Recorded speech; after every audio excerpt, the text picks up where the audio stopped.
ইহুদি ধর্ম ওদের নিজেদের জন্য।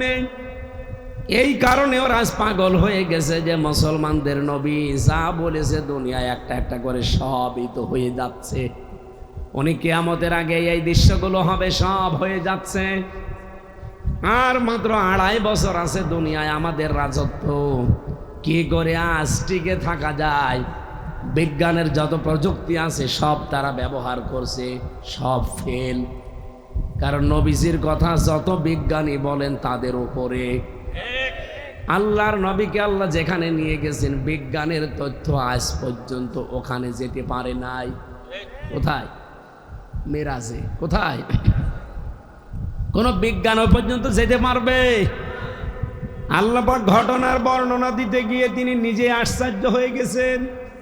আপনি যারা আলেম আছে জিজ্ঞাসা করেন, সুবহানাল্লাযী আসরা বিআবদিহি লাইলাম মিনাল মাসজিদিল হারামি ইলাল মাসজিদিল আকসা ইলা আখিরি আয়াত। পবিত্রতা আল্লাহর জন্য যিনি তার বান্দাকে মসজিদে হারাম থেকে মসজিদে আকসা পর্যন্ত ভ্রমণ করিয়েছিলেন। আমার এই আয়াত বলা উদ্দেশ্য না, বলা উদ্দেশ্য সুবহান শব্দটা। রব্বুল আলামিন কথা বলতে গিয়ে এমন একটা শব্দ দিলেন যার নাম বাংলায় বলে আশ্চর্য। সুবহানাল্লাহ মানে কি? আশ্চর্য। আল্লাহ কথাটা বোঝাতে গিয়ে আশ্চর্য শব্দ দিলেন। তার মানে মেরাজ এমন কায়দায় আল্লাহ তৈরি করেছেন পৃথিবীর কোনো মানুষের এই ব্রেনে ধরবে না। এই জন্যই তো আবু জাহেল বিশ্বাস করে নাই। নবীজি যখন এসে বলেছিলেন যে আমার মেরাজ হয়ে গেল 27 বছরের একটা মেরাজ, মাত্র কয়েক মিনিটেও না। কারণ সে বর্ণনা তিনি দিচ্ছিলেন ওটা কয়েক মিনিটও লাগে না। এখনো পর্যন্ত শিকল নড়তেছে, অজর পানি গড়িয়ে যাচ্ছে, বিছানা গরম আছে। খুব বেশি হলো 4-5 মিনিটের বেশি শিকল নড়ে। অজর পানি গড়াতে 2-1 মিনিটে বন্ধ হয়ে যায়। অথচ 27 বছর পার হয়ে গেল এর ভেতরে। আবু জাহেল শোনার পরেই বলেছিল মোহাম্মদ এতদিন যাই ছিল এখন পুরা পাগল হয়ে গেছে। এ মনে করছে এই সুযোগটা কাজে লাগাই। মোহাম্মদকে যারা অনুসরণ করে তাদের বিরুদ্ধে, তাদের পক্ষে, তাদের কাছে যে কথাগুলো আমি এখন শোনাবো তারাও এর উপরে রেগে যাবে যে সত্যি পাগল হয়ে গেছে। রাস্তায় যেই দেখা আবু বকরের সাথে হযরতে আবু বকরকে যখন বললেন যে তোমার নবী এই কথা বলছে, তোমার সাথী এতদিন চাইছিল মাথা বা এখন পারা পাগল হয়ে গেছে। হযরতে আবু বকর টাটকা জবাব দিয়েছেন, এই কথা কি তুমি নবীর মুখে শুনলে? এই মাত্র শুনে আসলাম, এখনো মোহাম্মদ কাবার চত্বরে বসা। ঠিক আছে, তোমার কথা আমি বিশ্বাস করব না, আমি রাসূলেরকে জিজ্ঞাসা করব। বিশ্ব নবীর কাছে এসে বলে, হে রাসূল, আবু জাহেল আমার এই বলছিল, সত্যি কি আপনার মেরাজ হয়েছে? বিশ্ব নবী বলেন হ্যাঁ। হযরত আবু বকর বলেন, হে নবী, এবার আমি পুরাটা বিশ্বাস করে নিয়েছি। নবীজি ডাক দিয়ে বললেন, আবু বকর, কথা বলতে গিয়ে আল্লাহ যেখানে নিজে আশ্চর্য হয়ে গেছেন এই ঘটনা বলতে গিয়ে, আর তুমি কোনো কথা ছাড়া দ্বিধাহীন চিত্তে প্রশ্ন করা ছাড়াই তুমি বিশ্বাস করে নিলে, একটাবারও জিজ্ঞাসা করলে না। হযরত আবু বকর বলেন, হে নবী, আপনি বলেন যে সারা জীবন নদীর পানি এদিকে যাচ্ছে, হঠাৎ যদি বলেন পানিটা উল্টা দিকে আরম্ভ হয়েছে, 1 সেকেন্ড আমার দেরি হবে না বিশ্বাস করতে। নবীজি বলেন, আবু বকর, এত বড় সত্য তুমি বিনা প্রশ্নে বিশ্বাস করে নিলে, তোমারে আমি আজকে খালি হাতে ফেরত দিতে পারি না। আজকে তোমার নামের শেষে একটা লকব লাগিয়ে দিলাম, তুমি শুধু আবু বকর না, তুমি আবু বকর সিদ্দিক। সত্যকে যারা সত্য জানার পরে মেনে নেয় দ্বিধাহীন চিত্তে প্রশ্ন ছাড়া, তারাও কিয়ামতের দিন আবু বকরের সাথে উঠবেন। আমি এই পয়েন্টটা বলতাম না, এখানে আমার একটা উদ্দেশ্য আছে। সত্যকে সত্য জানার পরে যদি আপনি দ্বিধাহীন চিত্তে প্রশ্ন ছাড়া মেনে নিতে পারেন, আপনি আল্লাহর ভাষায়, রাসূলের ভাষায় সত্যবাদী। কি খালি কথা সত্য বললেই সত্যবাদী হওয়া যায় না, সত্যকে সত্য জানার পরে আপনাকে মেনে নেওয়া লাগবে। ইহুদিদের কিতাবে আমার নবীর প্রশংসা করা আছে, ভবিষ্যৎবাণী আছে। ওই শয়তানরা জানার পরও মানে নাই। এই জন্যই প্রতিদিন ওদের নামে বরদোয়া হয় 17 বার, গায়রিল মাগদুবি। এই বরদোয়া কাদের? ইহুদি আর খ্রিস্টানদের। কারণ ওদের ইনজিলে, ওদের তাওরাতে আমার নবীর প্রায় 900 বারের উপরে পরিচয় দেওয়া ছিল। শয়তানরা জানতো এটা শেষ নবী, এটা শ্রেষ্ঠ নবী, এরপরও মানতো না, হিংসা করে আর অহংকার করে।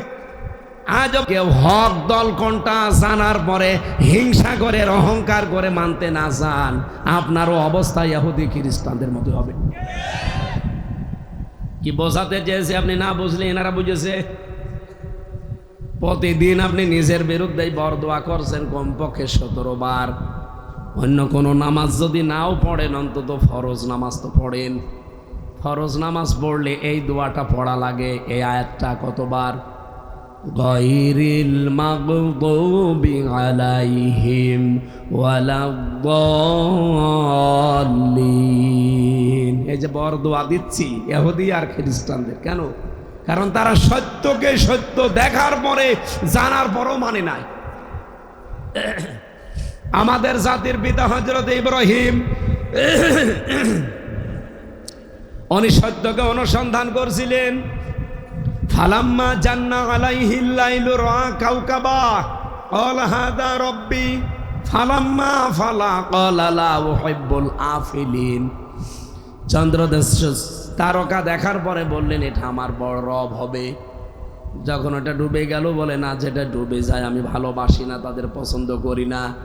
পরবর্তীতে তিনি চাঁদ দেখলেন, ওইটাও ডুবে গেল, বলে না ওটাও পছন্দ করি না। সূর্য দেখলেন, বললেন এটা শুধু রব না, হাজা রব্বি হাজা আকবার, এটা বড় রব। ওইটাও যখন ডুবে গেছে বলে না, ডুবে যাওয়া জিনিস আমি পছন্দ করি না। ইন্নী ওয়াজ্জাহতু ওয়াজহিয়া লিল্লাযী ফাতারাস সামাওয়াতি ওয়াল আরদা হানিফা ওয়া মা আনা মিনাল মুশরিকিন। একটু ভালো করে খেয়াল করে শুনবেন, আমি পয়েন্টে যাব। হযরত ইব্রাহিম বলেছিলেন আমার এই চেহারা আজ আমি ঘুরিয়ে দিলাম। আকাশের জমিনের যিনি উদ্ভাবক, ফাতারাস সামাওয়াতি ওয়াল আরদা, খালাকা আর ফাতারা এর ভেতরে পার্থক্য কি? উনি তো খালাকা বলতে পারতেন, ফাতারা দিলেন কেন? খালাকা মানে সৃষ্টি আল্লাহ করেছেন একটা জিনিস দেখে আর একটা, এটাকে আরবিতে খালাকাও বলা হয়। আবার এমনিতেই কোনো সৃষ্টির আকৃতি ছাড়া আপনি তৈরি করবেন, এটার নামও খালাকা বলা হয়। কিন্তু ফাতারা বলা হয় কোনো আকার আকৃতি ছাড়া, কোনো রকমের মডেল ছাড়া যেটা এমনিতেই বানানো হয়, তার নাম ফাতারা। আমার আল্লাহ আসমান আর জমিন বানিয়েছেন একটা দেখে আর একটা। বলেন আল্লাহ পাক কোনো চিহ্ন ছাড়া, কোনো মডেল ছাড়া, কোনো আকার আকৃতি ছাড়া তার নিজের মনে চা লেগেছে, তাই দিয়ে তিনি 6 দিনে ফি সিত্তাতি আইয়াম, 6 দিনে আসমান আর জমিন আমার আল্লাহ নিজের মন মতো করে সাজিয়েছে। ধরে বলেন সুবহানাল্লাহ। শব্দটা উনি চয়ন করেছেন কিভাবে দেখেন, ইন্নি অবশ্যই আমি, ওয়াজ্জাহতু আমি চেহারা ঘোরালাম। এই চেহারা মানে আমার এই 3.5 হাত বডি না। চেহারা বলতে এই পৃথিবীতে যত কিছুর দিকে আমার মুখ ছিল, আমি প্রথমে মুখ করেছিলাম চন্দ্রের দিকে, সূর্যের দিকে, তারকার দিকে, ওদের মতো গাছের দিকে, মাছের দিকে, দুর্গার দিকে, দরগার দিকে, সব আমি মুখ ফিরিয়ে নিলাম। কার দিকে ফিরিয়েছি? ফাতারাস সামাওয়াতি ওয়াল আরদ, যিনি আসমান আর জমিনের উদ্ভাবক। হানিফা, আমি লোক দেখানোর জন্য ফিরে আসি নাই, সত্যি আমি একনিষ্ঠভাবে ফিরে এসেছি। ওমা আনা মিনাল মুশরিকিন, আর আমি মুশরিক না। এই গ্যারান্টি দেওয়ার পরে আল্লাহ এত বেশি খুশি হয়েছিলেন হযরত ইব্রাহিমের প্রতি, কিয়ামত পর্যন্ত যারা হজ করতে যাবে, এদিকে তাকান, হজ করতে যারা যায় প্রথমে যে কথা বলা লাগে, লাব্বাইক আল্লাহুম্মা লাব্বাইক লা শারীকা লাকা লাব্বাইক ইন্নাল হামদা ওয়ান নি'মাতা লাকা ওয়াল মুলক লা শারীকা লাকা লাব্বাইক। আবার সর্বশেষ যেদিন বিদায় তাওয়াফ করে আসবেন, ওই দিনও আপনাকে এই কথা বলা লাগে সর্বশেষ, লা শারীকা লাকা। আপনি কাবা শরীফ ধরে সামনে নিয়ে এই কথা বলে আসবেন জীবনের শেষ কথা, যে আল্লাহ তুমি আমার দিয়ে যাই কিছু মনে করো না কেন, আমি কিন্তু শিরিক করি না, আমি মুশরিক না। কারণ মুশরিক যারা আল্লাহর কাছে এত বেশি ঘৃণিত, ওয়া উহিয়া ইলা ওয়া লাকাদ উহিয়া ইলাইকা ওয়া ইলাল্লাযীনা মিন ক্বাবলিকা লাইন আশরাকতা লা ইয়াহবাতান্না আমালুকা ওয়া লা তাকুনান্না মিনাল খাসিরিন। সূরা জুমারের 65 নম্বর আয়াতে আছে, 24 নম্বর পারা 4 নম্বর পৃষ্ঠার 11 নম্বর লাইনে পাবেন। এটা তাফসিরে ফি জিলালিল কোরআন সাজ্জাদ কুতুব রহমতুল্লাহ আলাইহি লেখেন, পৃথিবীতে শুধু আমাদের না, আমাদের নবীকেও না, এর পূর্বে যত নবী রাসূল আল্লাহ পাঠিয়েছে আদম থেকে ঈসা পর্যন্ত প্রত্যেকটি নবীকে আল্লাহ গ্যারান্টি দিয়েছেন, যাই করো শিরিক করবা না। ওয়ালাকাদ অবশ্যই উহিয়া ইলাইকা ওয়া ইলাল্লাযীনা মিন ক্বাবলিকা, হে নবী শুধু আপনাকে না, আপনার পূর্বে যত নবী রাসূল দুনিয়ায় পাঠিয়েছি প্রত্যেকটি নবী রাসূলকে আমি এই ওহী করেছিলাম যে শিরিক, বলেন শিরিক করবা না। শিরিক কাকে বলে? এটা আমি মুশরিক আর ইহুদিদের নামটা নিয়েছি। আমার কথাগুলো শুধু ওই যে পয়েন্টটা মনে রাখবেন, শিক্ষা বের হবে। কেন আমি ইহুদি আর মুশরিকদের নাম কোরআন থেকে বের করে শোনালাম, যারা পৃথিবীতে জঘন্যতম শত্রু মুসলমানদের? কেন? আমি তো ইহুদিদের পরিচয় বললাম, এরা সত্যকে সত্য জানার পরও মানে নাই। কি কথা বুঝতেছেন? আর মুশরিকরা, এই মানুষগুলো যে শিরিক করার কারণে এত বেশি ঘৃণিত হয়ে গেছে আমার আল্লাহর কাছে। ইয়া আইয়ুহাল্লাযীনা আমানু ইন্নামাল মুশরিকুনা নাজাসুন, কি ওরা এত নাপাক হয়ে গেছে, আল্লাহ ইমানদারকে বলেছেন সাবধান, যারা মুশরিক ওরা নাপাক। ওরা কি? আরো জোরে বলেন। এই নাপাক জাতি আমাদের প্রতিবেশী। এই নাপাকরা প্রতিবেশী থাকার কারণে আজ আমরা দাঁড়াতে পারি না। কয়েকদিন আগেও মালয়েশিয়া ছিলাম, ওরা 2004 সাল থেকে দাঁড়িয়ে গেছে, অথচ মালয়েশিয়াটা পুরা আপনাদের এই বান্দরবন, কক্সবাজার অথবা যে খাগড়াছড়ি, রাঙ্গামাটি এইরকম এলাকা বাংলাদেশের চাইতে প্রায় 5 ডবল বড়। পুরা এলাকাটাই সব এরকম, অথচ তারা দাঁড়িয়ে গেছে আজ। তাদের আশপাশের প্রতিবেশীগুলো থাইল্যান্ড, ইন্দোনেশিয়া, সিঙ্গাপুর, তারা খারাপ হোক কিন্তু প্রতিবেশীগুলো ক্ষতি করে না। আর আমরা এমন প্রতিবেশী পেয়েছি, শয়তানরা খালি মিথ্যা কথা বলে। 54 বছর আমাদের বিরুদ্ধে মিথ্যা ছড়িয়েছে তামাম দুনিয়ায়, যে আমাদের দেশে নাকি সংখ্যালঘু নির্যাতন হয়, এদের নাকি জঙ্গি ভরে গেছে।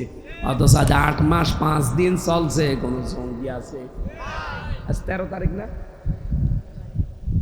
11 ওখানে 13 হলে আপনি আগস্টের 5 তারিখের পরে দেশটা স্বাধীন হয়েছে দ্বিতীয়বার, এর 3 দিন পরে ডক্টর ইউনূস ক্ষমতা নিয়েছে। কথা বলে না কেন? তাহলে ওই দিকে 3 দিন, আর ওদিকে 5 দিন, 8 দিন বাদ দেন, 13-র ভেতরে 5, আর ওদিকে 8 মাস। 8 মাস 5 দিন হয়ে গেল, বাংলাদেশে কোনো জঙ্গি আজ পর্যন্ত ধরা পড়েছে শুনেছেন? তার মানে জঙ্গি বলে কিছু নেই। ওই 2-1 একটু উগ্র আছে। আমি জেলখানায় 3 বছর ছিলাম, কয়েকটা উগ্র পেয়েছিলাম। আল্লাহর এক বান্দার নাম আব্দুল মতিন, ও আছে আল্লাহর দলের সভাপতি সারা বাংলাদেশের। নাম শুনেছেন? আল্লাহর দলের সভাপতি। ওনার একদিন বললাম, ভাই আপনি তো সভাপতি, আল্লাহর দলের সেক্রেটারি কে? বলছে আমার ছেলে। ও সভাপতি, ও ছেলে সেক্রেটারি। এই দেশে আর কেউ নেই। এই হচ্ছে জঙ্গি। এগুলো পুরা নাটক। এটা এই ইহুদিরা, এই খ্রিস্টানরা আর মুশরিকরা টাকা পয়সা দিয়ে বাংলাদেশে এই দেশটা যেন অস্থিতিশীল থাকে, এই দেশে যেন ইসলাম মাথা চাড়া দিয়ে উঠতে না পারে। বিশ্বের মোড়লদেরকে আমাদের এই উগ্রপন্থী হিন্দু দাদা বাবুরা, এই শয়তানরা সারা দেশে, সারা বিশ্বের মানুষকে জানিয়েছে যে এই দেশে জঙ্গি আছে। অথচ 8.5 মাস 5 দিনে কোনো জঙ্গি, কোনো নাটক হয়েছে? হবে কি করে? কারণ নাটক যে লিখবে সেই তো পালিয়েছে। নাটক বসে বসে লিখত, আর ওই নাটক মঞ্চস্থ করতো। আমার মতো মানুষেরও নাম দিয়েছিল জঙ্গি। আনসারুল্লাহ বাংলা টিমের প্রধান আমি, অথচ ওটা কি আমি জানি না। আমারও যদি বলে যে আনসারুল্লাহ বাংলা টিমের প্রধান, আমার রিমান্ডে জিজ্ঞাসা করেছিল অফিসার যে আপনি নাকি আনসারুল্লাহ বাংলা টিমের প্রধান। বুঝে সে কি, ও খেতে হয় না সিবাতে হয়, কারণ জীবনে তো কোনোদিন নামই শুনিনি ওইটার, আপনার কাছে শুনলাম। আপনি যদি আমারে অন্তত এই দেশে যারা রাজনীতি করে প্রচলিত তাদের নামও বলতেন, তাও তো অন্তত তো শয়তান বিশ্বাস করতো। তো যা দিয়েছেন ও তো শয়তানও বিশ্বাস করে না।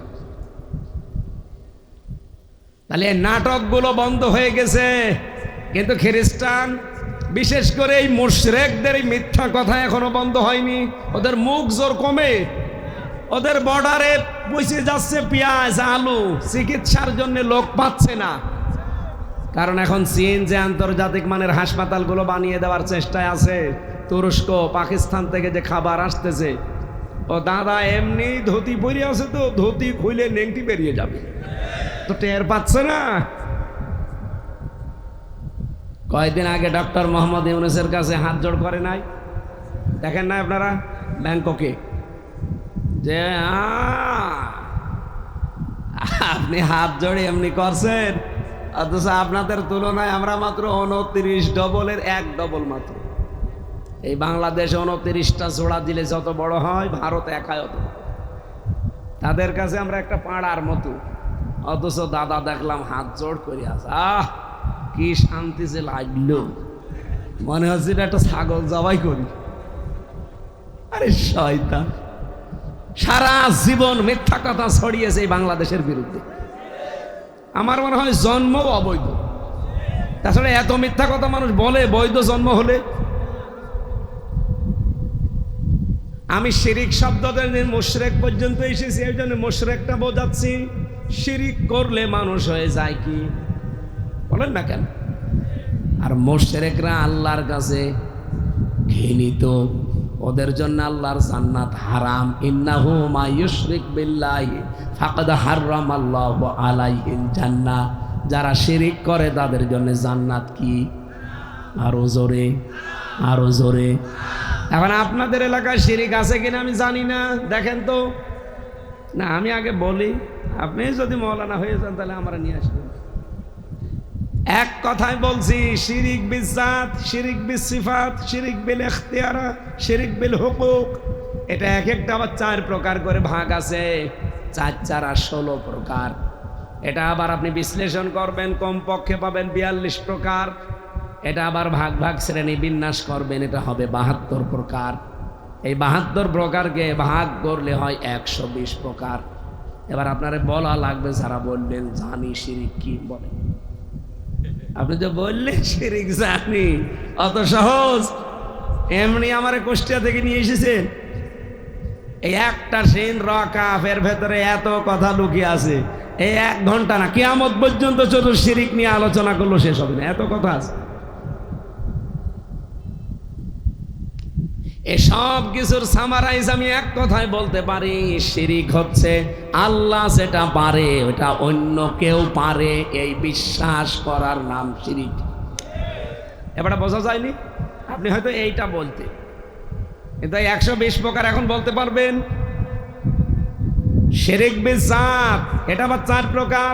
শিরিক বিল সিফাত, শিরিক বিল হুকুক, শিরিক বিল ইখতিয়ারা, আমি তাফসিরে পড়েছিলাম এগুলো। এক কথায় যেহেতু জবাব দিতে চেয়েছি, যা বললাম এটা মনে রাখবেন। আপনাকে দিয়ে কেউ শিরিক করাতে পারবে না ইনশাল্লাহ। আল্লাহ যেটা পারে ওটা অন্য কেউ পারে, এই বিশ্বাস করার নাম। আর শিরিক যে করে সে, আরো জোরে বলেন। মুশরিকের জন্য জান্নাত, জাহান্নাম। জাহান্নাম হারামারি হয়, জাহান্নাম ওয়াজিব। এবার আসেন তো দেখি আমাদের এই এলাকায়, আপনাদের এই কক্সবাজারে শিরিক আছে। আমি আজকে চুল কাটলাম কক্সবাজারে, আমি বুঝি নাই। চুল কাটার পরে লোকটার এই এখানে দেখছে এটা কি বাধা। আমি বলছি যে আপনি কি? বলছে আমি হিন্দু। ও, আপনি আগের থেকে বলবেন না? বলছে কেন? আমি মনে করছি আপনি মুসলমান, আমি আল্লাহ রসুলের কত কথা বলছিলাম, আপনি তো কিছুই বলেন না। তো এলাকায় শুনলাম বলছে না কিসের শিল যেন নাম বললো, ওই এলাকায় ওনার বাড়ি, বহু হিন্দু ওই এলাকায় আছে। শিরক হচ্ছে আল্লাহ যেটা পারে। এ পৃথিবীতে আইন তৈরি করতে পারে কে? অন্য কেউ পারে? বলেন বলেন। তাহলে বাংলাদেশে যারা আল্লাহর পাঠানো, আল্লাহর তৈরি করা আইন বাদ দিয়ে অন্যের আইন প্রতিষ্ঠার জন্য চেষ্টা করছে, তারা শিরিক করছে। শিরিক করলে মানুষ মুশরিক হয়, মুশরিক হলে তার জন্য জাহান্নাম, জান্নাত। এরপরও যদি কেউ না বোঝার ভান করে থাকেন, এদিকে আসেন, আসেন আসেন আসেন, কানের নিচে এমন জোরে দুইটা দেব না, সব টের পেয়ে যাবে। বলেন এ পর্যন্ত বুঝেছেন কিনা, তারপর আমি সামনে যাব। যে আল্লাহ যেটা পারে ওইটা অন্য কেউ পারে। তাহলে আল্লাহ পাক আইন দিতে পারে, অন্য কেউ পারে না, আপনি নিজেই বললেন। তাহলে আজকে থেকে মেনে নেওয়া লাগবে না যে আল্লাহর আইনের বাইরে যা আছে ওই রকম দল আমি মানি না। বলছেন না, বুঝে শুনে কথা বলেন ভাই। আমি ওয়াজ ওইভাবে করি না, গতানুগতিক কথা বলে কোনো লাভও নেই। আমি কানে হাত দিয়ে টান দিলাম, আপনি শুনিয়েই গেলেন, বাড়ি যাওয়ার সময় ভুলে গেলেন। না, সংশোধন হওয়া লাগবে এখন। যারা আল্লাহর আইনের বাইরে আছে, সে যদি আমার বাবাও হয়, ওই দল আমি আর নেই। কারণ আমি কি মুশরিক হব আমার বাবার কারণে? হযরত ইব্রাহিম পারতেন না বাবার মতো মুশরিক হতে? করেছিলেন। উনি হক অনুসন্ধান করছিলেন, সত্য কোনটা সত্য কোনটা সত্য কোনটা, শেষে পেয়ে গেছেন। তারপরে বললেন ইন্নী ওয়াজ্জাহতু ওয়াজহিয়া লিল্লাযী। শুধু বলেন নাই হানিফা, আমি একনিষ্ঠভাবে ঘুরলাম। বলেছেন ওয়ামা মিনাল মুশরিকিন, আজকে থেকে ঘোষণা দিলাম আমি মুশরিক না। সুবহানাল্লাহ বলতে পারেন নাই? আপনি হক অনুসন্ধান করে সত্য পেয়ে গেছেন, এরপরেও যদি আপনি এই হককে হক মনে না করেন, আবার ওই বাবার মতো, সেই কে ইব্রাহিম নবীর বাবার নাম ছিল আজর, তারেক, ওর মতোই যদি আপনি করেন, আপনারও খবর আছে। ওর বাবাকে, ওনার বাবাকে যেমন আল্লাহ মাফ করে নাই, কিয়ামতের দিন শুকরের আকৃতি দান করবে। শুকরের আকৃতি দিয়ে গলার ভেতরে জাহান্নামের চেন বাঁধবে, এভাবে টেনে নেবে যাবে ফেরেশতারা। নবীর বাবাকে শিরিক করার কারণে এই আজরকে, তারেককে যদি জাহান্নামে টেনে নিয়ে যায়, আপনার বাবা কোথাকার কে? শিরিক বন্ধ করা লাগবে আজকে থেকে। এই একটা ওয়াজ মেনে নিলে তো বাংলাদেশে ইসলাম কায়েম হয়ে যাবে। যারা আল্লাহর আইন চায় না, অন্যের আইন চায়, তারা মুশরিক। কারণ আইন দেওয়ার ক্ষমতা কোনো বাবার, কোনো স্বামীর নেই। কার? এরপরও যদি না মানেন, আমার বলার দায়িত্ব আমি বলে দিয়েছি, এবার আপনার বিবেকের দায়িত্ব। দ্বিতীয় নম্বরে সন্তান দিতে পারে কে? দু একটা পীর সাহেব পারে না? মানে কয়েকদিন আগে বগুড়াতে একজন এসেছে আপেল নিয়ে, বলছে হুজুর আপেল পড়ে দেন। আমি সূরা ফাতিহা পড়ে ফু দেব, হঠাৎ আমার কানের কাছে মুখ নিয়ে বলছে হুজুর এমন ভাবে আপেল পড়বেন যেন ছেলে হয়। ছেলে কি আমি ডাউনলোড করে দেব? আপেল দিলাম ফেলে, আপেল কই ফেলে দিয়েছি কেন? আরে ভাই, আপেল পড়ে যদি ছেলে হয়, তো আমার ম্যাডামের 3টে ছেলে মেয়ে হইতো না? আমারই 3টে মেয়ে, আমি ম্যাডামরে খালি আপেল খাওয়াতাম পড়ি পড়ি। কি বিশ্বাস মানুষের দেখেছেন? মনে করছে হুজুর দিয়ে আপেল পড়ালে মনে হয় ছেলে হবে। আমি আবার বলছি, ওই বগুড়ার ওই পাগলের মতো করবেন না। আমি কেন কাবা শরীফের ইমামকে যদি আপেল পড়ে দেয়, ছেলে দেওয়ার সম্ভাবনা আছে। কারণ এটার দায়িত্ব কার? লিল্লাহি মুলকুস সামাওয়াতি ওয়াল আরদ ইয়াখলুকু মা ইয়াশা ইয়াহাবু লিমান ইয়াশাউ ইনাসা ওয়া ইয়াহাবু লিমান ইয়াশাউ যুকুর আও ইউযাওবিজুহুম যুকরানা ওয়া ইনাসা ওয়া ইয়াজআলু মান ইয়াশাউ আকীমা ইন্নাহু আলীমুন কাদির। বলেন আল্লাহু আকবার। এটা সূরা শুরার 49 নম্বর আয়াতে আছে। রাব্বুল আলামিন বলেন আসমান জমিনের রাজত্বের মালিক আমি আল্লাহ, যাকে ইচ্ছা সৃষ্টি করি, কাউকে আমি কন্যা দেই, কাউকে পুত্র দেই, কাউকে ছেলে মেয়ে দুইটাই দেও, কাউকে কিচ্ছু দেই না, বন্দা করে রাখি। সুতরাং ছেলে মেয়ে দেওয়ার ক্ষমতায় পৃথিবীতে আল্লাহর কোনো বাবার, আরো জোরে বলেন, এমনকি ছেলে হবে না মেয়ে হবে, হাতও আল্লাহ কাউকে দেয়নি। এটা যদি আমাকে দিত সত্যি এই 3 নাম্বার মেয়ে আমি জীবনও নিতাম না। কি কথা বলছেন? এমনকি ম্যাডামের এই 3 নাম্বার মেয়েটা হওয়ার আগে আমি কাবা শরীফ পর্যন্ত ঘুরিয়েছি। আমরা হজে গিয়েছিলাম সবাই মিলে, আমরা হজে গিয়ে কাবার গেলাপ ধরে এত কান্দা কেঁদেছি যে আল্লাহ যাই করো অন্তত ছেলে দিও। তো দেখি না, ও আবার মেয়ে। আমি নারাজ না, আমি খুশি আছি। 3টা মেয়ে পেয়ে আমি নবীজির মতো খুশি। কারণ এই যে মানুষ উল্টা পাল্টা কিছু কথা বলে যে আপনি যা করবেন কামাই, সব খাবে জামাই। না, আমার তো ছেলে নেই, এই জন্য কামাইয়ের প্রতি আমার আর কোনো ই নেই। সাতা করে করবো, যা করবো আপনারা দেবে, সবাই জামাই খাবে। ছেলে থাকলে কাজ হতো, অন্তত বংশে বাতি দিতে। এখন এই মেয়ে দিয়ে আমার বংশে বাতি দেওয়া লাগবে, এমন জামাই নেব হযরত আলীর মতো। কিন্তু এত দূর তো আর বিয়ে দেওয়া যাচ্ছে না। কুষ্টিয়া, চুয়াডাঙ্গা, মেহেরপুরে এরকম লাইনে দেওয়া লাগবে যেন বাড়ি যাওয়া যায়। আর এখানে বিয়ে দিলে আমার 2 দিন লাগবে আসতে।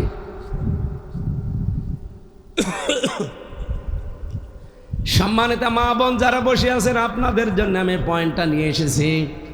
আল্লাহ যেটা পারে ওইটা অন্য কেউ পারে বিশ্বাস জীবনও করবেন। আপনি নামাজ রোজা কম পড়তে পারেন, আপনার অন্যান্য আমল আখলাক কম থাকতে পারে, আল্লাহ মাফ করে দেবে। কিন্তু শিরিক যদি থাকে, ওয়াকাদিমনা ইলা মা আমিলু মিন আমালিন ফাজআলনাহু হাবাআম মানসুরা। শিরিক এটা যদি আমল নামার ভেতর পাওয়া যায়, ধুলি কণার মতো মুখের উপরে আল্লাহ আমল নামা নিক্ষেপ করে। এই জন্য আহ্বান জানাচ্ছি, জীবনে আমাদের যেন কি না থাকে, আরো জোরে বলেন বলেন। শিরিক কোনটা? আল্লাহ যেটা পারে ওইটা অন্য কেউ এ বিশ্বাস করা। সে আইনের ক্ষেত্রে হোক, ক্ষমতার ক্ষেত্রে হোক, পৃথিবীর যে কোনো ক্ষেত্রে আল্লাহ যেটা পারে ওইটা অন্য কেউ পারবে না। হ্যাঁ, আল্লাহ যেটা পারে না ওইটা অন্য কেউ পারবে। আল্লাহ পারে না এমন কাজ নেই, নেই। বলেন কোনটা আছে? হক লেবাদ, মানুষের হক যারা নষ্ট করে, এটা কিন্তু আল্লাহ মাফ করবে না, আল্লাহ পারলেও করবে না। যার হক নষ্ট করেছেন আগে তাকে ফেরত দেবেন, এরপরে আপনি মাফ চাইবেন আল্লাহর কাছে, তাছাড়া মাফ নেই। আল্লাহ এটা পারবে না।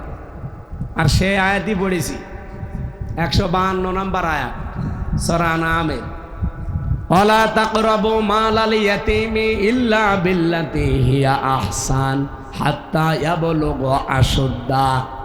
রব্বুল আলামিন বলেন, সাবধান, এতিমের মালের কাছেও যাবা না উত্তম ভাবে ছাড়া, যতক্ষণ সে পরিপূর্ণ বালেগ না হয়। এখানে এতিম মানে আমরা বাংলাদেশে অনেকেই মনে করি এতিম মানে যার মা বাবা নেই, নাকি না? এটা মা বহুবচন শব্দটা আপনি তাফসীর আধুনিক গুলো দেখবেন, এতিম মানে শুধু মা বাবা নেই, এরা এতিম না। আপনার মা বাবা আছে, তাহলে এটা এতিম না, এটা বুড়ো এতিম। আরে ভাই, আমার নাই মা বাবা আছে, আমি এতিম না, এটা তো মা বাবা নেই, এটা এতিম। অনেকে বলে ছোটবেলায় মা বাবা মরে গেল, এটা এতিম না। শুধু এইটা এতিম না, এতিমের এত মর্যাদা, এত দাম আল্লাহর নবী দিয়েছেন। কেউ যদি এতিমের মাথায় হাত বুলিয়ে দেয়, যতগুলো চুল পড়বে অতগুলো নেকি হবে। কারো অন্তর যদি কঠোর হয়ে থাকে, কেউ যদি এতিমের মাথায় হাত বুলিয়ে দেয়, তার অন্তর আল্লাহ নরম করে দেয়। সুবহানাল্লাহ বলতে পারেন নাই? এতিমটা কি এটা আগে জানা লাগবে। এবার কান খাড়া করে শোনেন, পৃথিবীতে যে যেখানে আছি আমরা, ওই জায়গার নিচে যারা আছে সবাই আমার কাছে এতিম। আমি কথা বোঝাতে পেরেছি কিনা বলেন? আমি যেখানে আছি এই জায়গার নিচে যারা আন্ডারে বাস করে তারা আমার কাছে, বলেন বলেন। আমি একটা অফিসের অফিসার, বস, এই নিচে আমার প্রায় 10,000 মানুষ আমার আন্ডারে কাজ করে। আমার নিচে যত মানুষ আছে সবার চাকরি আমার হাতে। আমি ইচ্ছা করলে সকালে তারে বাদ দিতে পারি, বিকালে আর একজনকে নিতে পারি। কথা বলেন না কেন? তাহলে আমার কাছে তারা কি? আরো জোরে বলেন বলেন। এরকম প্রত্যেকটা পর্যায়ে আপনি মিলান। এই দেশে যিনি দায়িত্বে ছিল হাসিনা, হাসিনার নিচে এই দেশে আমরা 18 কোটি মানুষ তার কাছে এতিম। এটাকে এবার বোঝানো লাগবে। আপনাদের এলাকার এমপি ছিল যিনি, এই পেকুয়ার আর চকরিয়ার মিলে কি নাম আমি জানি না, যাই হোক এটা তার এমপি বলা যায় না, এটা তো বিনা ভোটের এমপি। আমি এটা বানিয়ে বলছি বিনা ভোটের এমপি। আমি নিজে সাক্ষী না, আমার 33 বছর বয়স। 18 বছর থেকে ভোট দিতে পারলে 3 বার ভোট দিতে পারতাম, একবারও দিতে পারি। তাহলে আপনি ভোটের এমপি বলবেন কি করে? তো বিনা ভোটের এমপি কে ছিল এখানে? ওই বাটি যাবো আল্লাহ অলির হোটেলে কালকে আমি থাকতে গিয়েছিলাম, যে দেখি কারা আগুন ধরিয়ে দিয়েছে, পুড়িয়ে শেষ। কালকে রাতে থাকতে গিয়েছিলাম রাত 4টার সময় 3টার সময়। কাল মাহফিল ছিল, বাঁশখালী শেষ করে মনে করলাম ওখানে থাকবো, সকালে এখানে আসবো। যে দেখি এক লোক বসে আছে সামনে, বললাম এই হোটেল, হুজুর হোটেল আল্লাহ রাস্তায় চলে দিচ্ছে, আগুন ধরিয়ে মানুষ পুড়িয়ে দিয়েছে, কাজ মাছ দেখছে না ভেঙে শেষ। বাড়ি জাফর ছিল এখানকার। কি করলেন আপনি বিনা ভোটের এমপি হয়ে? এখন তো বাড়িতেও থাকতে পারেন না। তা আমি নিজে যেহেতু প্রমাণ, আমি ভোট দিতে আজ 3 বারের একবারও পারলাম না। তার এই 3 বারে যারা এমপি ছিল প্রত্যেকটা এমপি অবৈধ। বৈধ বৈধ করার জন্য যারা চেষ্টা চালিয়েছে তারা অবৈধ। কি কথা বলেন না কেন? এই এমপি সাহেবের আন্ডারে এই 2 থানা মিলে কমপক্ষে 4.5 লাখ মানুষ বাস করতেন। আপনারা সবাই তার কাছে এতিম। তার কাছে যদি এতিম আপনি নাও হন, তার ছেলের কাছে এতিম ছিলেন। বাসের চাইতে কোন সির মনে হচ্ছে যে দাম আরো বেশি।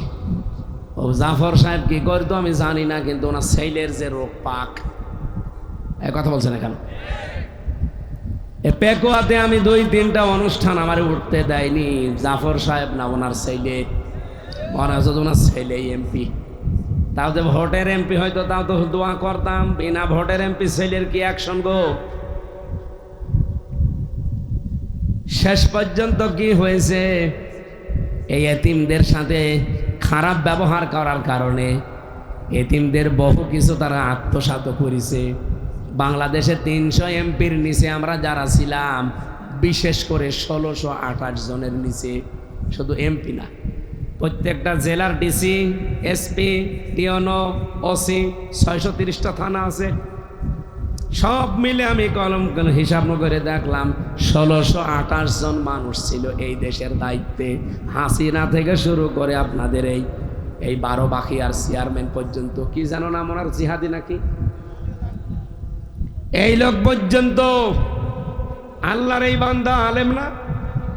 আলেম, কিন্তু একেবারে সর্বোচ্চ যেটা ছিল ওইটা ছিল সালেম, আর এইটা আলেম। এই 1628 জন মানুষের আন্ডারে আমরা এই দেশের 18 কোটি মানুষ ছিলাম। আমরা সবাই তাদের কাছে এতিম। বলেন না কেন?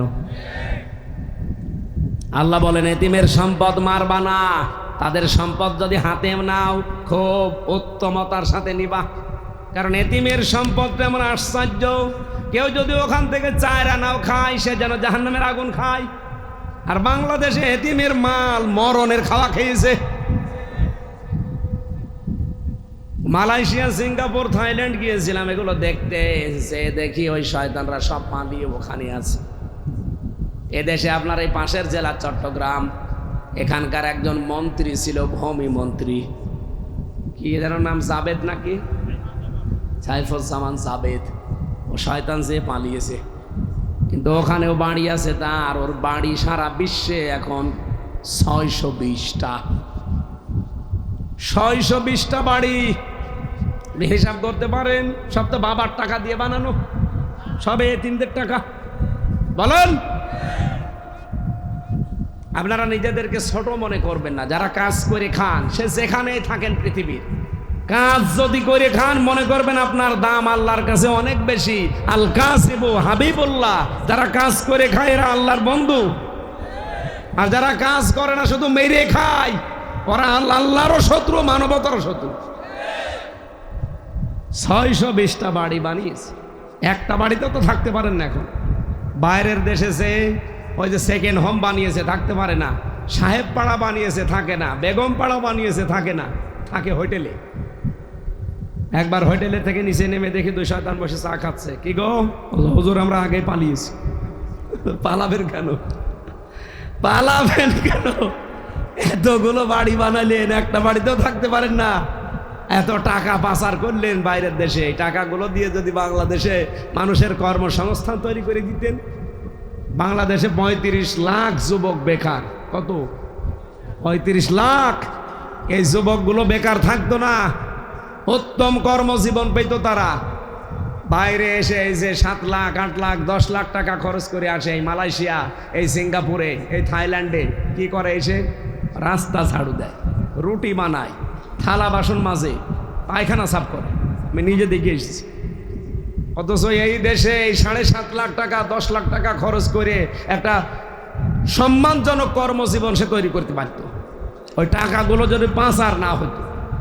শয়তানরা পাচার করে করে দেশটা ফোকলা বানিয়ে ফেলেছে। এখন এই দেশে কেউ জন্ম নিলে তার মাথার উপরে 1,20,000 টাকা ঋণ। আজকে জন্ম নেবে, তার মাথার উপরে ঋণের বোঝা কত? 1,02,000।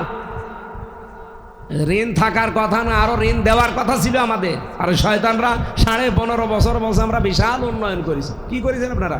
খালি মেরে খেয়েছে। আর মেরেছেন কারটা? এতিমেরটা। সরকারের তুলনায় আমরা যারা নিচে ছিলাম তারা কি বলেন? বলেন। ইন্নাল্লাযীনা ইয়াকুলুনা আমওয়ালাল ইয়াতামা যুলমান, নিশ্চয় যারা এতিমের মাল সম্পদ খাচ্ছে, খাবে। ইয়াকুলুনা এটা মোজারে, বর্তমান, ভবিষ্যৎ, প্রেজেন্ট, ফিউচার। আল্লাহ আমওয়াল দিয়েছেন, মালের বহুবচন। বিভিন্ন রকমের মাল হতে পারে। এতিমের বিভিন্ন রকমের মাল যারা মেরে খেয়েছেন, জুলুম করে, ফাঁকি দিয়ে, অন্যায় ভাবে। আজ বাংলাদেশে এটা থামে না। আমরা দেখছি আগস্টের 5 তারিখের পরেও অনেকে অনেকের সম্পদ মেরে খাচ্ছে। এমনকি নিজের জমি, বনের জমি ফাঁকি দেয়, দিতে চায় না। মানে বনের জমিও দেওয়া লাগবে। বনের জমি দেওয়া লাগবে না মানে? সাহাবায়ে কেরামের যুগে আমি শুনেছি হাদিসের পাতায়, তারা তো জমি জায়গা দিতই দিত। বাড়ির যে রান্না করার ঘটি, বাটি, থালা, কড়াই, হাঁড়ি, এগুলো তারা ভাগ করে দিত। আর আমরা মাঠের জমি পর্যন্ত দিতে চাই না। আপনাদের এলাকায় তো মাঠ নেই, আছে? বলে বাড়ির জমি আর দিতে পারবো না, এটা আমার জন্য আমার বাবা দিয়ে দিয়েছে। বাবা তোরে একা জন্ম দিয়েছে, আর ওইটা কি ভেসে এসেছে? অন্যের জমি আত্মসাৎ করলে, মেরে খেলে আপনার গোনা হবে একটা।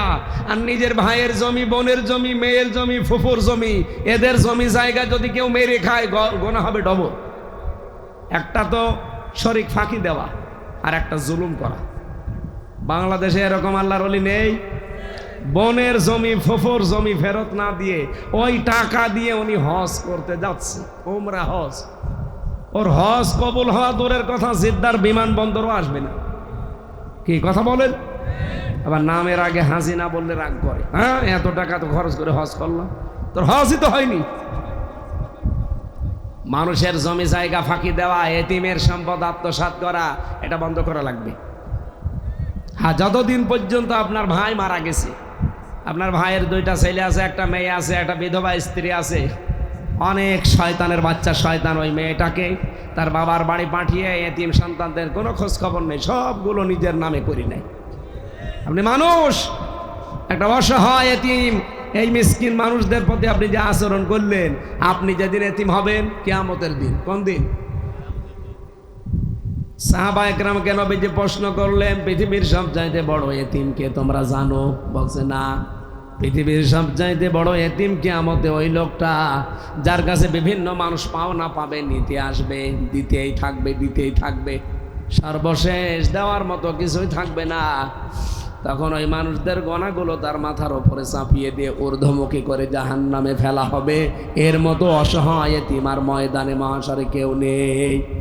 এরকম এতিম বাংলাদেশে বহু আছে না নেই? আছে মানে আমরাই আছে মানে আপনি নিজের জীবনের সাথে মিলান, বহু এতিমের মাল আপনি মেরেছেন। আল্লাহ এই জন্য শেষে দিয়েছেন হাত্তা ইয়াবলুগা আশুদ্দা, যতক্ষণ পর্যন্ত সে বালেগ না হয়।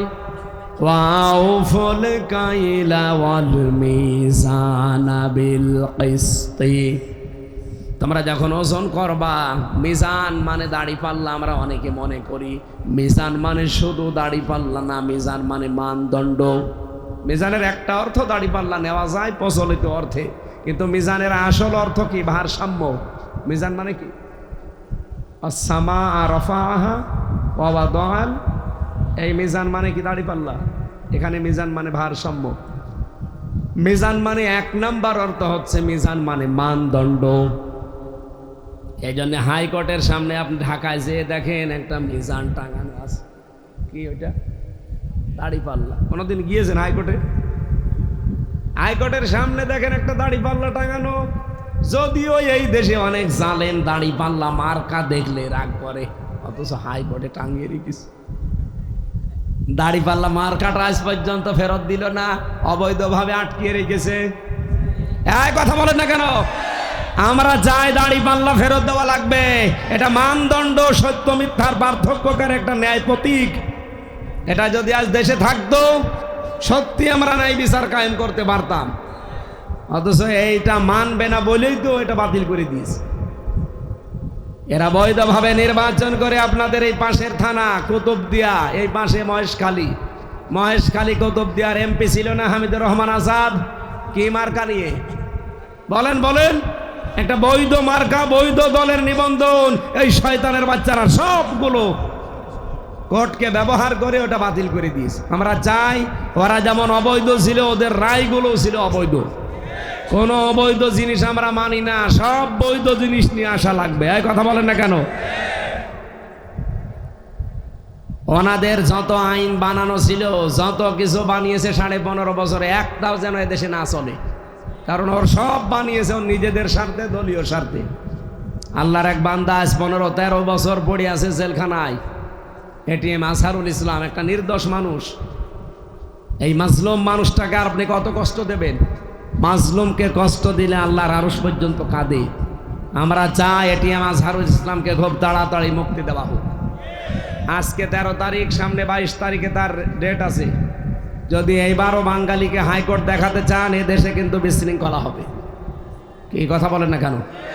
আমরা চাই সবাই যখন বের হয়ে চলে আসতেছে, তারেক জিয়া বেরিয়ে গেছে, তার মা বেরিয়ে গেছে, জোবায়দা রহমান বেরিয়ে গেছে, ডাক্তার আজকে বেরিয়েছে একজন জাকির হোসেন খান, নারায়ণগঞ্জের, 22 বছর জেলে ছিল, মার্ডার মামলার আসামি। 4টা মার্ডার প্রমাণিত, বাকি ধর্ষণ মর্ষণ যা আছে আল্লাহ জানে আর সে জানে। যাই হোক, ওগুলো বাদ দিয়ে বলছি, ওনাকে যখন ছেড়ে দেওয়া হয়েছে, সুইডেন আসলাম ভাই 27 বছর পরে বেরিয়েছে। ডেঞ্জার রাসু সব আমার সাথে ছিল। ডেঞ্জার রাসু ছিল প্রায় 27-25 বছর। ভয়ঙ্কর তাজ 17 বছর। মুকিম গাজী, ওর জেল হয়েছে 260 বছর। ও বের হবে কি জানি না।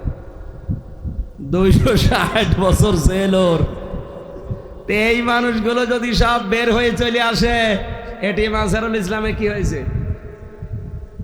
আপনি কি বাঙালিকে হাইকোর্ট দেখান? আমরা চাই 22 তারিখে আর কোনো শতানাতা আমরা শুনতে চাই না। আল্লাহর এই মাজলুম বান্দাকে আমরা মুক্ত জীবনে দেখতে চাই। হ্যাঁ, কথা বলেন। এরকম জুলুম করবেন, আল্লাহ কিন্তু তার আয়ত্তের বাইরে দিয়ে দেবে, মাফ করবে না। কারণ আল্লাহর আয়ত্তের বাইরে কিছু আছে? বলছে নেই। নেই মানে হক পেলে বাদ নেই। আল্লাহ ইচ্ছা করলো আপনাকে মাফ করবে না, কারণ মাফ করা লাগবে যার ক্ষতি করেছেন সে। আমি এই যে ভোট দিতে পারি নাই 3 বার, ক্ষতি কি আল্লাহর করেছেন না আমার? আমি জীবনে কোনোদিন দেখলামই না যে কি করে ভোট দেওয়া লাগে। কারণ 18 বছর থেকে শুরু করি, এই 33 বছর তো আমার বয়স। তাহলে 3 বার দিতে পারতাম 15 বছরে। 18 আর 15 কত হয়? 33। কিন্তু আমি একবারও দিতে পারলাম না। ভোটের সেন্টার কেমন, লাইনে একটু দাঁড়াতে হয় কি করে, যে কি করে টিপ মারা লাগে, ছাতা জীবনে দেখিও নি শুনিও নি। ওই মানুষ দেখি যে এইভাবে কর, নিজে কোনোদিন করতে পারলাম না। এই অধিকার থেকে যারা বঞ্চিত করলেন, তারা যদি এখন সুবহানাল্লাহ আলহামদুলিল্লাহ পড়েন, হবে? আগে আমার কাছে মাপ চাওয়া লাগবে। এক অসিরে পেয়েছিলাম ছেলে, এই যে পাশে, এই চট্টগ্রামের পাশে কি জেলা জানো, ফেনী। এই ফেনীর এক ওসি ছিল, নুসরাত হত্যা মামলার ওসির নাম শোনেননি? এই ওসি আমার সাথে ছিল, মজ্জেদ, নাম বলা ঠিক না। এই লোকটা, আমি ফাঁসির কন্ডেম ছেলে ছিলাম। উনি এসে আমার একদিন বলছে, হুজুর আমি একটা অপরাধ করেছি, দেখেন তো আমার এই অপরাধ মাফ হয়েছে কিনা। কি? সেই যে নির্বাচন গেল, তখন আমি বাইরে ছিলাম। আমি রাতের বেলা আমার যা স্টাফ আছে সবাইকে নিয়ে, যত ভোট সেন্টার আছে বললাম শুরু কর। রাত 12টা থেকে ফজর পর্যন্ত একেবারে সব কাটকট করে বাক্স ভর্তি করে জায়গা মতো পাঠিয়ে দিল। ফজরের আজান দিলে আমরা সবাই মিলে গোসল করলাম, 2 রাকাত তওবার নামাজ পড়লাম। এবার বললাম যে আস্তাগফিরুল্লাহ, হুজুর আমার এই তওবা হয়েছে। না, কিসের তওবা, এটা ইয়ার কি হয়েছে? আপনি কি তওবা করেছেন আল্লাহর কাছে? আপনি কি দোষ আল্লাহর কাছে করেছেন? আপনি ভোট কেটেছেন, একটা এমপি বানাতে হলে 3.5 লাখ 4 লাখ মানুষ লাগে, তাদের ভোট কেটে আপনি নিজে তারা এমপি বানিয়ে দিলেন, আর আপনি আল্লাহর কাছে আস্তাগফিরুল্লাহ পড়েন। এর সিটারি না? বললাম আপনার মাফ হয়নি, আপনি তো 8 বছর জেল খাটবেন, 8 বছর পরে বের হবেন। বের হয়ে যদি দেখেন যে হ্যাঁ ওই 3.5 লাখ 4 লাখ মানুষ বেশি আছে, তাদের কাছে যে মাফ চেয়ে নেবেন। তারা যদি বলে ঠিক আছে যাই হয়েছে মাফ করে দিলাম, আপনি মাফ পাবেন। আর ওরা যদি বলে না কিসের মাফ, আসেন আপনার মুসলমানই দেব, তাই কি কথা বলছেন না কেন? আপনাকে মুসলমানই আর একবার দেওয়া লাগবে, কারণ তাছাড়া আপনি মুসলমান হতে পারবেন না, কারণ হক্কুল ইবাদ আপনি নষ্ট করেছেন। তো ওই লোকটা এখন জেল থেকে বের হয়েছে। এখন আমি ওনার জীবনে দেখে মাঝে মাঝে আশ্চর্য হই যে উনি মাপ নাই চাইলো এই 4 লাখ মানুষের কাছে, কিন্তু যেই সময় উনি এই অপরাধটা করেছিল, জেল থেকে বের হয়ে যদি দেখে যে ওই 4 লাখ মানুষ বেঁচে নেই, কেউ কেউ মারা গেছে, মারা যেতে পারে না? বলেন বলেন, তাহলে মরিয়ে যাওয়া মানুষের কাছে উনি মাপ চাবে কি? তারা তো মাপ না করলে উনি জীবনেও মাপ পাবে না।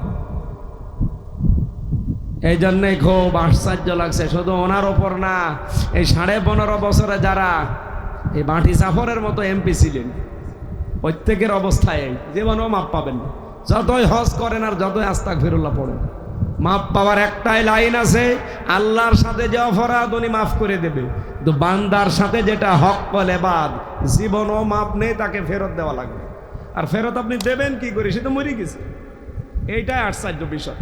এই জন্য জীবনে দুনিয়ায় জয়দি কয়দিন আছে, অন্তত এই কাজ করবেন না যে আমার দ্বারা যেন কারো অধিকার হক নষ্ট না হয়।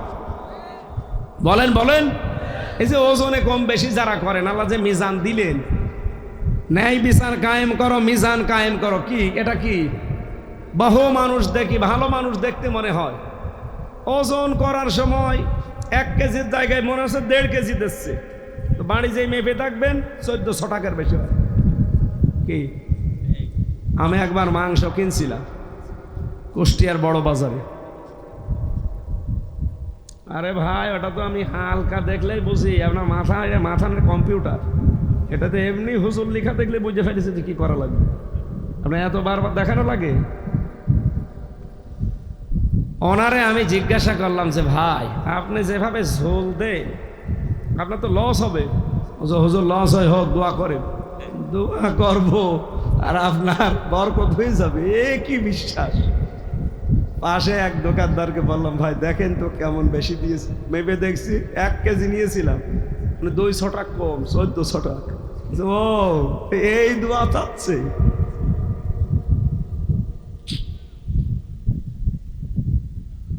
না ভাই, আজরে কম বেশি করা যাবে না। ওয়াইলুল লিল মুতাফফিফিন আল্লাযীনা ইযা ইক্তালু আলান নাসি ইস্তাওফুন। ধ্বংস হয়ে যাক ওই মানুষগুলো যারা ওজনে কম বেশি করে। 8 ঘন্টা ডিউটির জন্য লোকটাকে নিলাম, 6 ঘন্টা কাজ করে, 2 ঘন্টা বিড়ি খায়। মানুষ নেই, আপনার পুরো 8 ঘন্টার ডিউটি হারাম হয়ে যাবে। এই জন্য 8 ঘন্টা ডিউটি যখন নিয়েছে সঠিকভাবে ডিউটি করবেন, পুরা ডিউটিটার টাকা হবে হালাল, ওইটা দিয়ে আপনি খাদ্য খাবেন, রক্ত গোশত যা তৈরি হবে সব জান্নাতের। ইবাদত মন্দি কি কম হলেও অসুবিধা নেই, তো খাদ্য যেন হালাল হয়, মানুষের হক যেন নষ্ট না হয়।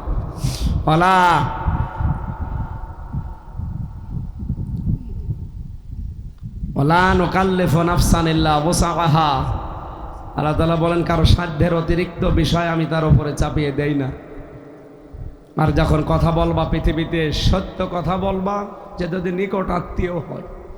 এই জন্য আমাদের এই দল বেদল আমি দেখি না, সত্য কথা আসলে সেটা আমার বলা লাগে।